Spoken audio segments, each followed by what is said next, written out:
In this module, we will talk about the socio-economic institutions through which Islam has introduced certain formal measures for helping the needy.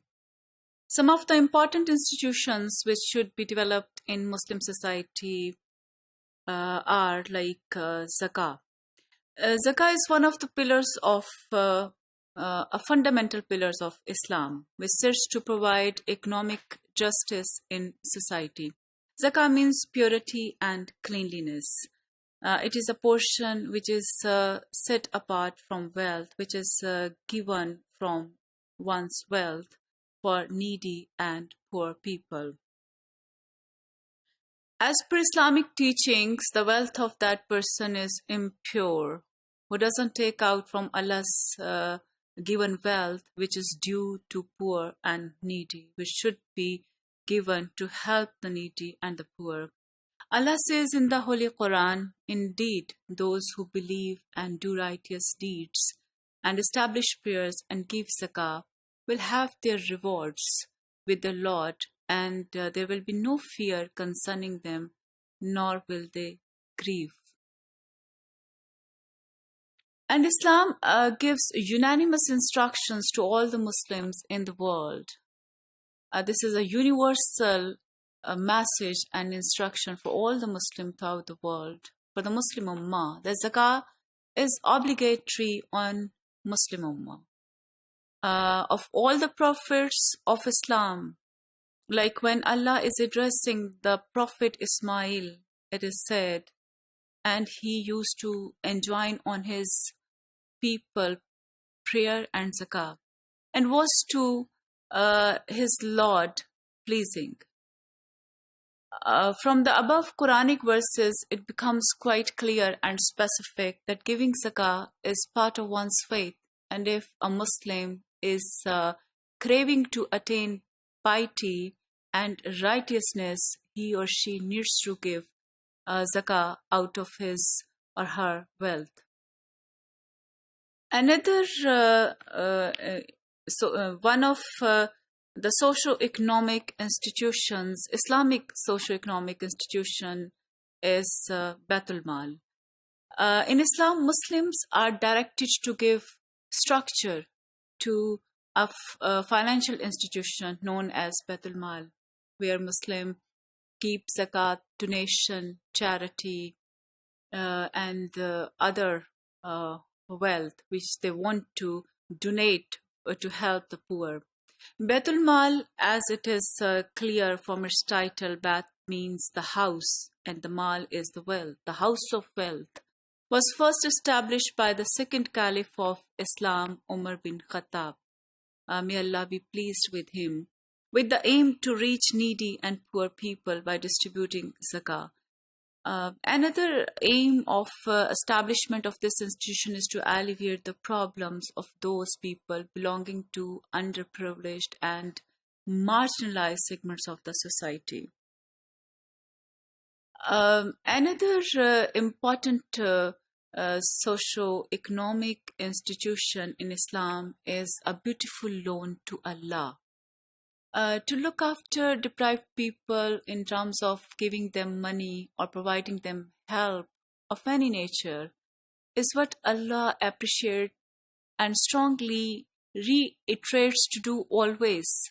And in the same line, Allah in a Quranic verse mentions about the beautiful loan and its benefits as by saying, "Who is he that will loan to Allah a beautiful loan, but which Allah will double into his credit and multiply many times."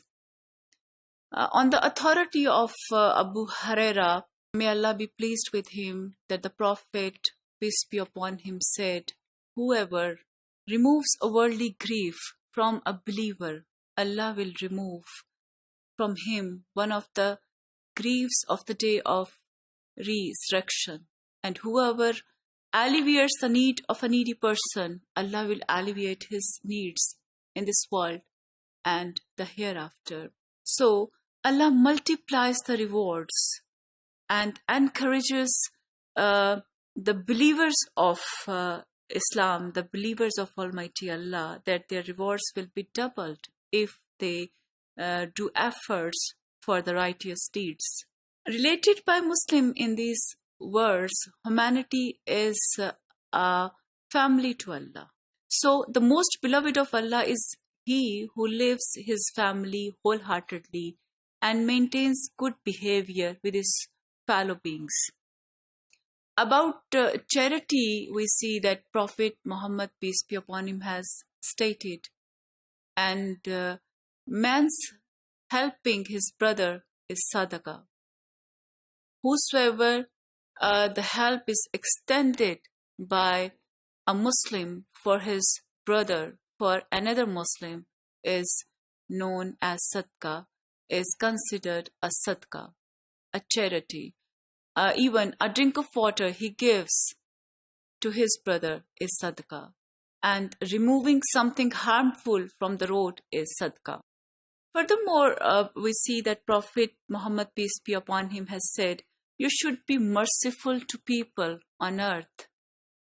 You should be merciful to people on earth, and Allah on high will be merciful to you. Islam is essentially a religion of peace and love. It teaches love and compassion for all, irrespective of their religious beliefs.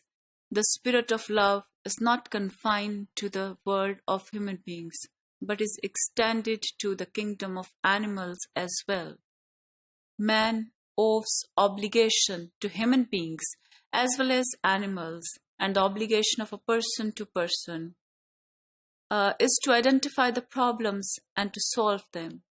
Kindness is a divine attribute, and to invoke Allah's mercy, it is imperative for a Muslim to show kindness, to show sympathy, to have love to all His creation, to all the creation of Almighty Allah. Prophet Muhammad, peace be upon him, in one of his sayings has said, Allah is merciful to kind people, and be kind to those on the earth, that one in the heavens will be kind to you. So, this is a reciprocate manner. If you do good, you will have good. Moreover, social work, we see that when we talk about social work is about making people aware of their potentials, capabilities, capacities, talent, so that they will become self-sufficient and independent enough to take decisions important in their life. Similarly, Islam has never called upon Muslims to lead a life of dependency on charity. Islam, likewise social work, like the philosophy of social work profession, also focuses on the innate strengths of an individual and simultaneously endeavors to make his way out of all weaknesses and threats. It is required in Islam to ensure a secure, honorable life for those who are unable to earn their living, it being understood that such obligation is not the outcome of charity.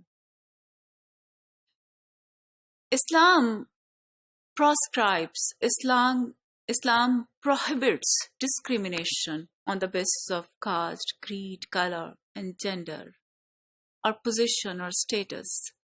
The concept of brotherhood or fraternity permeates all Islamic rituals, customs, and community living. Flowing from this is the concept of justice, an inseparable part of social work values. In Islam, this concept comes up repeatedly and forcefully as laid down in the Holy Quran. When you judge between people, you should judge with a sense of justice. You should be very truthful when you are going to decide anything, any dispute between the Muslims, between the people. The above command for Muslim is replicated in another Quranic verse, like Allah commands justice and good conduct and giving to relatives and forbids immorality and bad conduct and oppression. He admonishes you that perhaps you will be reminded. The above verse and tradition, hadith, talk about the meaning of justice and injustice in Islam. In the above verse, we see there are two instructions for the believers on which depends the first establishment of a just social order. In the first place, they, means the believers, have been commanded to deal out just in distributing the rights of their fellow beings. The claim of every individual should be so determined as to ensure his moral, social, economic, legal, political, and personal rights. Secondly, the believers have been ordered to do good to the fellow creatures. So on one side, the Islam gives instructions to develop a justice-based social system. And on the other hand, Islam gives commands to the believers, to the Muslims, to help their fellow beings.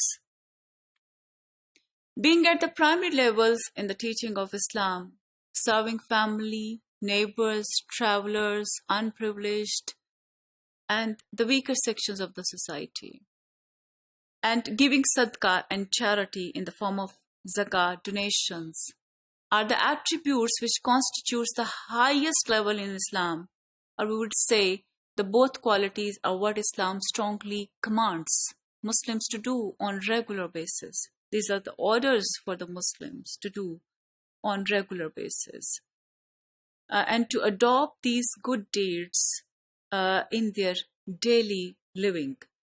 At the secondary level, it is to nurture the innate capacities of helpless and disadvantaged lot and extend, in true fulfillment and enjoyment, the rights of all individuals in society, irrespective of their belief and irrespective of their religion and the caste, creed, color, and thus implies the meaning and description of social work in Islam.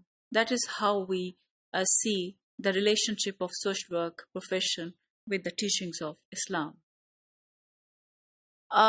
We see that Sadaqah and other voluntary alms giving enjoyed by Islam to help redress the economic hardships of the poor. Charity is considered as a token to express man's gratefulness for God's favor. On occasions of joy, a Muslim gives alms with the idea of giving his fellow man a share of his joy, a share of his happiness, which has been bestowed on him by his Maker. Islam forbids extravagancy, gambling, mendicancy, and begging. The Holy Prophet said, the worst of feasts are the marriage feast, in which the rich are invited and the poor are left out, the poor are ignored. The Quran says the man who denies justice is the man who repulses the orphan with harshness and encourages not the feeding of the indigent. At another place, the Quran says, help you one another, and righteousness and piety. Islam also elaborately specifies the rights and obligations of man towards his family, neighbor, and society. The Quran says, and do good to your parents, kins, folk, those in need, and your neighbors. The Prophet said, by his in whose hand stands my life, no servant of God really believes until he loves for his brother what he loves for himself. So this is the fundamental philosophy of brotherhood which is found in Islam. He is not a believer who eats his full belly while his neighbor lies hungry. From another perspective, if we see the Islamic socio-economic institutions, we see Waqf is another important institution. Waqf as institution originated during the time of the Prophet and was formalized and legalized during the period of the caliphs. Through this trust, property activities like education and social welfare and relief have been originated.